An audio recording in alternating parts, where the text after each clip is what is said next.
15 अगस्त 1947 भारत के इतिहास में एक ऐसा दिन है जिसे हर भारतीय गर्व और सम्मान के साथ याद करता है। यह वह दिन था जब भारत ने ब्रिटिश औपनिवेशिक शासन से स्वतंत्रता प्राप्त की और एक स्वतंत्र राष्ट्र के रूप में अपनी पहचान बनाई। यह दिन न केवल आजादी का प्रतीक है, बल्कि उन लाखों लोगों के त्याग, बलिदान और संघर्ष की कहानी भी है, जिन्होंने देश को आजाद कराने के लिए अपनी जान, जवानी और जोश कुर्बान कर दिया। यह कहानी न केवल उस ऐतिहासिक दिन की घटनाओं को दर्शाएगी, बल्कि उस दौर के सामाजिक, सांस्कृतिक और राजनीतिक परिदृश्य को भी उजागर करेगी, जो भारत की आजादी के लिए आधार बना। भारत, जिसे कभी सोने की चिड़िया कहा जाता था, 18वीं और 19वीं सदी में ब्रिटिश ईस्ट इंडिया कंपनी के शासन के अधीन आ गया था। 1857 का प्रथम स्वतंत्रता संग्राम, जिसे सिपाही विद्रोह के नाम से भी जाना जाता है, भारत के लोगों में स्वतंत्रता की चिंगारी को जन्म दे चुका था। हालांकि यह विद्रोह असफल रहा,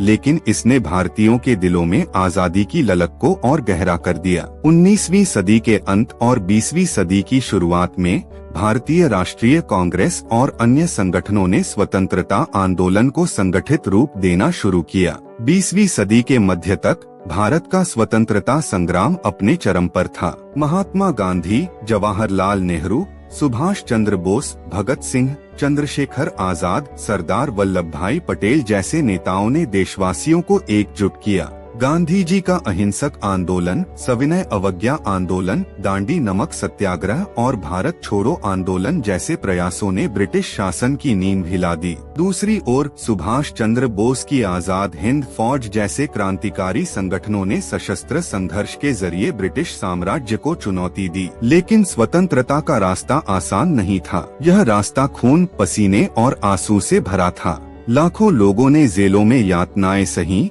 अपनी जान गंवाई और अपने परिवारों को बिछड़ते देखा। फिर भी भारतीयों का हौसला कभी नहीं टूटा। 1940 के दशक तक ब्रिटिश सरकार यह समझ चुकी थी कि भारत को अब और गुलाम रखना संभव नहीं है। द्वितीय विश्व युद्ध ने ब्रिटेन को आर्थिक और सैन्य रूप से कमजोर कर दिया था और भारत में बढ़ता असंतोष उनके लिए एक बड़ा खतरा बन गया था। जैसे जैसे 15 अगस्त 1947 की तारीख नजदीक आ रही थी, भारत में उत्साह और उत्तेजना का माहौल था। यह वह दिन था जिसका हर भारतीय बेसब्री से इंतजार कर रहा था। लेकिन इस खुशी के साथ साथ एक दुखद सच्चाई भी थी, देश का विभाजन। ब्रिटिश सरकार ने भारत को आजाद करने का फैसला तो किया, लेकिन साथ ही भारत को दो देशों, भारत और पाकिस्तान में बांटने का निर्णय भी लिया। इस विभाजन ने लाखों लोगों के जीवन को उथल-पुथल कर दिया। हिंदू, मुस्लिम और सिख समुदायों के बीच तनाव बढ़ गया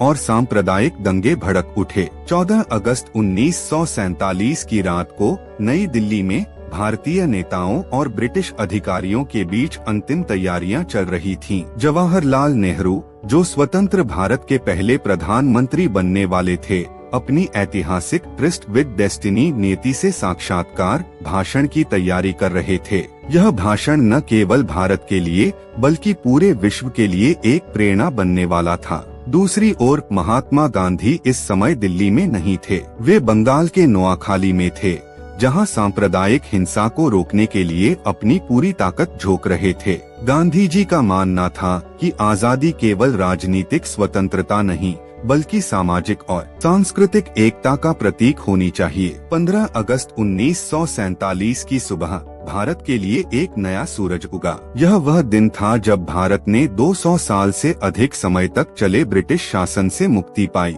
दिल्ली में लाल किले के पास और संसद भवन में स्वतंत्रता समारोह की तैयारियां जोरों पर थीं। सुबह के समय हजारों लोग दिल्ली की सड़कों पर जमा हो गए। उनके चेहरों पर खुशी थी, लेकिन कईयों की आंखों में आंसू भी थे। खुशी के आंसू और उन बलिदानों की याद में आंसू जो इस दिन को देखने के लिए जीवित नहीं थे। 14 अगस्त की रात को संसद भवन में एक विशेष सत्र आयोजित किया गया। रात 11 बजे जवाहरलाल नेहरू ने अपना प्रसिद्ध ट्रिस्ट विद डेस्टिनी भाषण दिया। इस भाषण में उन्होंने कहा, कई साल पहले हमने नीति से एक साक्षात्कार किया था और अब समय आ गया है कि हम अपनी प्रतिज्ञा को पूरा करें, पूरी तरह नहीं, लेकिन बहुत हद तक। आधी रात के समय जब दुनिया सो रही होगी, भारत जीवन और स्वतंत्रता की ओर जागेगा। यह भाषण हर भारतीय के लिए एक प्रेरणा था। नेहरू ने न केवल स्वतंत्रता की खुशी को व्यक्त किया,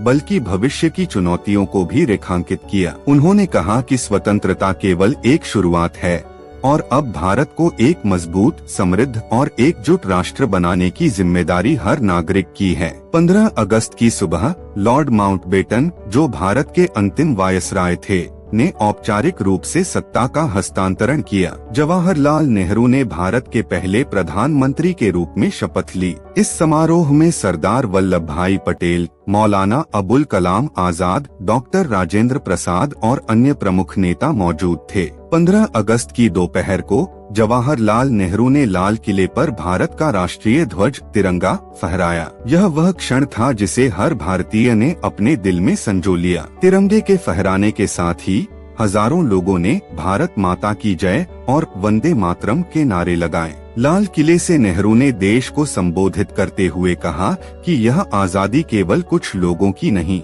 बल्कि हर भारतीय की है, चाहे वह किसी भी धर्म, जाति या क्षेत्र से हो। हालांकि 15 अगस्त का दिन खुशी का दिन था, लेकिन यह खुशी पूरी तरह से बेदाग नहीं थी। भारत और पाकिस्तान के विभाजन ने एक ऐसी त्रासदी को जन्म दिया जिसने लाखों लोगों के जीवन को बदल दिया। पंजाब और बंगाल जैसे क्षेत्रों में सांप्रदायिक दंगे भड़क उठे। लोग अपने घर, जमीन और परिवार छोड़कर भारत या पाकिस्तान की ओर पलायन करने को मजबूर हुए।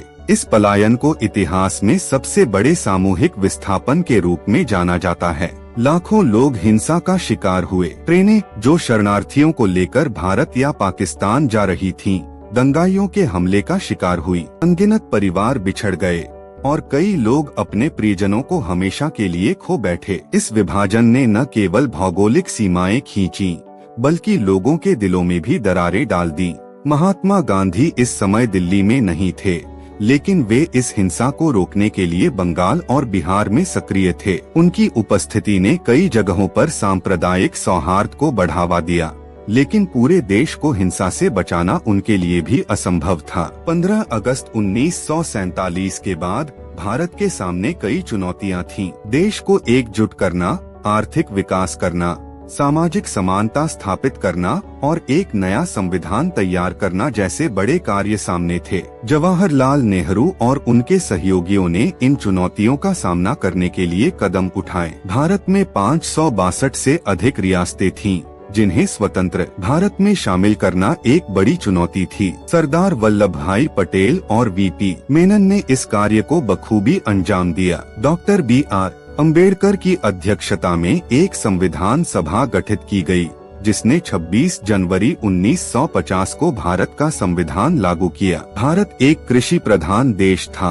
और औद्योगिक विकास की जरूरत थी। नेहरू ने पंचवर्षीय योजनाओं के जरिए देश को आर्थिक रूप से मजबूत करने की नींव रखी। जाति व्यवस्था, अशिक्षा और गरीबी जैसी सामाजिक समस्याओं को दूर करने के लिए कई कदम उठाए गए। 15 अगस्त का दिन आज भी भारत में स्वतंत्रता दिवस के रूप में बड़े उत्साह के साथ मनाया जाता है। लाल किले पर प्रधानमंत्री द्वारा तिरंगा फहराया जाता है और देश भर में सांस्कृतिक कार्यक्रम, परेड और उत्सव आयोजित किए जाते हैं। लेकिन यह दिन केवल उत्सव का दिन नहीं है, बल्कि उन बलिदानों को याद करने का दिन भी है, जिन्होंने हमें यह आजादी दी। आज का भारत एक उभरती हुई शक्ति है। विज्ञान, तकनीक, शिक्षा और अर्थव्यवस्था में भारत ने अभूतपूर्व प्रगति की है, लेकिन चुनौतियां अभी भी बाकी हैं। गरीबी, असमानता और सामाजिक मुद्दे आज भी हमारे सामने हैं। 15 अगस्त हमें याद दिलाता है कि स्वतंत्रता केवल राजनीतिक नहीं, बल्कि सामाजिक, आर्थिक और सांस्कृतिक भी होनी चाहिए। 15 अगस्त 1947 की कहानी केवल एक दिन की कहानी नहीं है। यह उन अनगिनत लोगों की कहानी है जिन्होंने अपने सपनों को देश के लिए कुर्बान कर दिया।